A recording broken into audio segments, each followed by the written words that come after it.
Doug, de Ohio, nos Estados Unidos, escreveu uma pergunta muito comum e importante.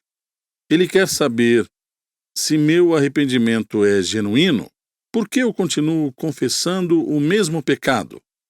Ele escreveu mais. Ele diz: Querido Pastor John, obrigado por me responder. Suas respostas bíblicas têm me ajudado nas horas em que precisei de direcionamento para minha vida. Minha pergunta tem a ver com arrependimento. Arrependimento de verdade significa que nunca pedimos a Deus por perdão pelo mesmo pecado 2 vezes? Muitas vezes tive de pedir perdão por todo tipo de pecado. Mas como posso dizer que me arrependi se cometo os mesmos pecados? Isso me atormenta demais e às vezes a depressão vem forte. A pergunta dele é uma das mais comuns que um cristão honesto e sério pode fazer, especialmente à luz das demandas do Novo Testamento por santidade. E isso traz alguns avisos. Tiago 2,17 diz: fé sem mudança de vida é morta. Hebreus 12,14 diz: há uma santidade sem a qual não veremos o Senhor. João 14,15 diz: se me amais, disse Jesus, guardareis meus mandamentos. Mateus 7:22-23 diz que muitos dirão para Jesus no último dia: Senhor, Senhor. E ele vai dizer: nunca conheci vocês, porque não praticaram o que ordenei. Romanos 6:2. Como você ainda pode andar em seus pecados se você morreu com Cristo? E veja, essa é uma pergunta urgente e comum, muito comum, entre cristãos sérios e honestos. Porque essa pergunta leva a mim e a você a lidar diariamente com o pecado. Me permita começar com um esclarecimento de como até mesmo fazer a pergunta em linguagem que eu penso ser talvez mais consistente com a forma que o Novo Testamento fala do que a forma em que a pergunta chegou para nós. Essa pergunta usa a palavra arrependimento para fazer outra pergunta dele. Ele diz: verdadeiro arrependimento significa que nunca pedimos a Deus por perdão pelo mesmo pecado 2 vezes. Como eu posso dizer que me arrependi se eu cometo os mesmos pecados vez após vez?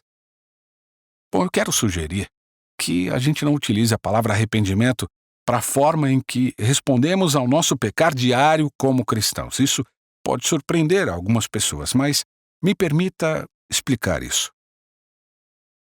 Imagino que cristãos pequem todos os dias porque Jesus disse, junto com o pão nosso de cada dia dá-nos hoje, ele falou: perdoa-nos as nossas dívidas.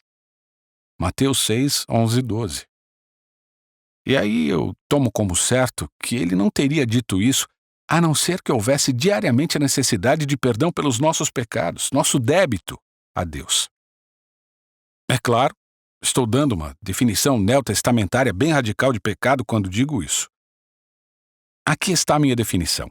Qualquer pensamento, qualquer atitude, qualquer palavra, qualquer expressão facial, qualquer gesto, qualquer ação que não venha de valorizar Jesus é pecado.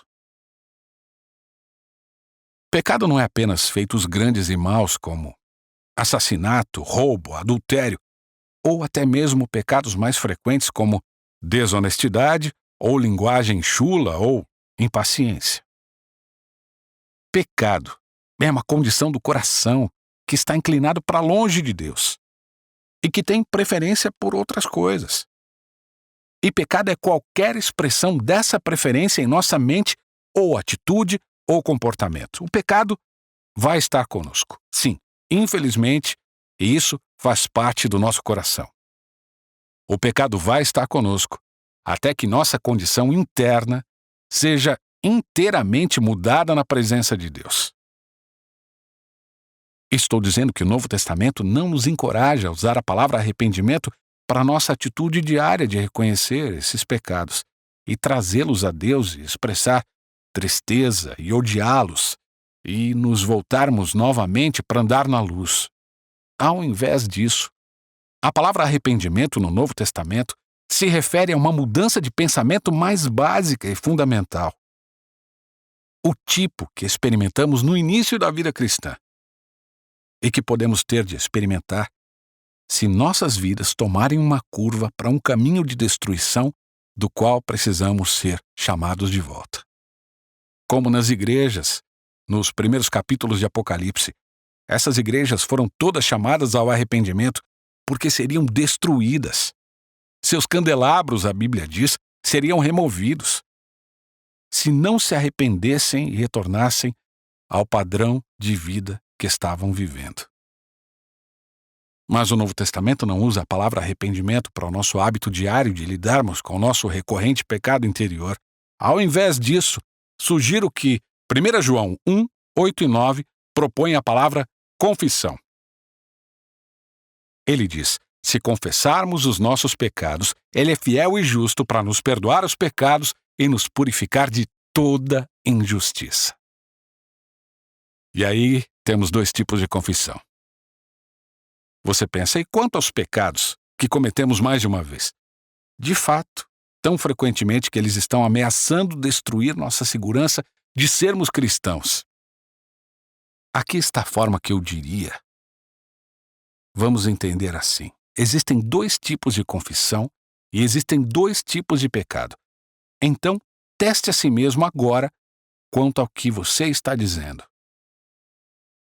Primeiro existe a confissão que, em um nível, expressa culpa e tristeza pelo pecar, mas debaixo existe a suposição silenciosa de que esse pecado vai acontecer novamente, provavelmente antes que a semana acabe.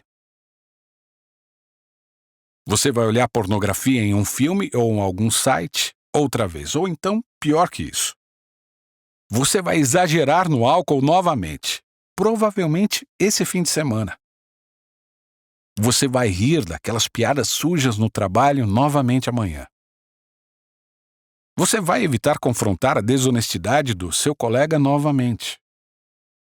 Você vai responder com menosprezo à sua esposa quando ela olhar daquela forma para você outra vez. Provavelmente em 1 ou 2 dias. Em outras palavras, esse tipo de confissão é bastante superficial. É uma capa para o fatalismo sobre seus pecados constantes. Você se sente mal a respeito deles, mas se rendeu à inevitabilidade deles. Esse é um tipo de confissão. O outro tipo de confissão é o que você expressa culpa e tristeza pelo pecar, assim como no primeiro tipo, mas seu ódio pelo pecado é tão real que você tem toda a intenção enquanto confessa de fazer guerra com esse pecado essa noite, esse fim de semana. Você quer, pelo poder do Espírito Santo, vencer esse pecado. Você vai buscar todas as maneiras que possam te ajudar a mortificar esse pecado. Você vai roubar o seu poder. Esse é o plano, sem hipocrisia. Agora, essas são duas formas de confessar os pecados. Os dois tipos de pecado aos quais estou me referindo são primeiro o tipo de pecado que o cega. Não é premeditado, planejado e dificilmente há qualquer luta no momento em que acontece. Antes que você perceba que está fazendo, está feito. Usando minha experiência, eu ilustraria com certos tipos de raiva pecaminosa que me toma. E quase que instantaneamente, eu percebo que estou passando dos limites. Não é santo, não é reto, eu sei. Ou talvez palavras cruéis e espontâneas que apenas saem da minha boca e me envergonho delas assim que digo. Ou poderia ser uma fantasia sexual reflexiva, relembrando alguma experiência de décadas atrás. Ou alguma propaganda recente que você viu enquanto estava lendo as notícias ou qualquer coisa. Eu não estou dando desculpas para essas coisas. Elas são pecados. Elas são pecados. Elas mostram algo sobre meu coração. Eu as estou chamando de pecado, ainda que elas sejam mais ou menos espontâneas e não sejam premeditadas. E aqui está o outro tipo de pecado ao qual estou me referindo. O pecado premeditado. você senta lá ou fica lá ponderando se faz ou não faz. Se você vai olhar pornografia ou não. Se fica e ouve as piadas ou não. Se denuncia a injustiça no trabalho ou não. Se você vai ser desonesto na declaração de imposto de renda ou não. Você passa 10 segundos ou 10 minutos ou 10 horas lutando. E então, comete o pecado. Esse é um caminho para a destruição. Agora penso ser possível para um cristão cometer ambos os tipos de pecado e entrar em padrões de ambos os tipos de confissão por uma razão. Mas eu diria que a confissão que encobre o fatalismo, desesperança, paz com o pecado e o pecado que é premeditado são mais perigosos para as nossas almas. Ambos são perigosos, não me entenda mal. Ambos são perigosos. Mas a confissão que beira a hipocrisia e o pecado que beira a injustiça planejada são mais perigosos. Paulo reconhece isso em Romanos 7, 16 a 19. Como eu também entendo, ele diz: não faço o bem que prefiro, mas o mal que não quero, esse faço. Então, Paulo clama: desventurado o homem que sou. Está em Romanos 7, 24. Daí ele corre para Cristo para ser purificado. Tão quanto eu gostaria para minha própria alma, eu não penso que posso fornecer uma lista de pecados ou um número para a frequência com a qual você pode pecar e você vai se safar. Eu não penso que podemos fazer isso de uma forma que responda à pergunta: quanto de pecado prova que não sou um cristão? Em vez disso, eu diria o seguinte: na medida em que sua confissão de pecado fez uma espécie de paz fatalista com a inevitabilidade do pecado e na medida em que seu pecado se enquadra na categoria de injustiça premeditada, nesse grau, você deve ter medo, pois está em um caminho que pode levar à destruição. Acho que é isso que podemos dizer. O livro no Novo Testamento, interessante o suficiente, paradoxalmente o suficiente, que talvez seja o mais duro com o pecado dos cristãos, é o mesmo livro que avisa de forma mais explícita sobre os perigos do perfeccionismo. E me permita concluir lendo essa seção paradoxal que você encontra em 1 João 1, de 8 a 10. Esta é a forma em que a Bíblia escolhe falar sobre esse paradoxo. A Bíblia diz: se dissermos que não temos pecado nenhum, a nós mesmos nos enganamos e a verdade não está em nós. Esse é o aviso contra o perfeccionismo que eu falei. Então, ele continua: se confessarmos os nossos pecados, e essa confissão aí que ele diz, eu penso, significa uma confissão verdadeira. Ele continua: ele é fiel e justo para nos perdoar os pecados e nos purificar de toda injustiça. Depois que falou isso, João volta ao aviso. Ele diz: se dissermos que não temos cometido pecado, fazemo-lo mentiroso e a sua palavra não está em nós.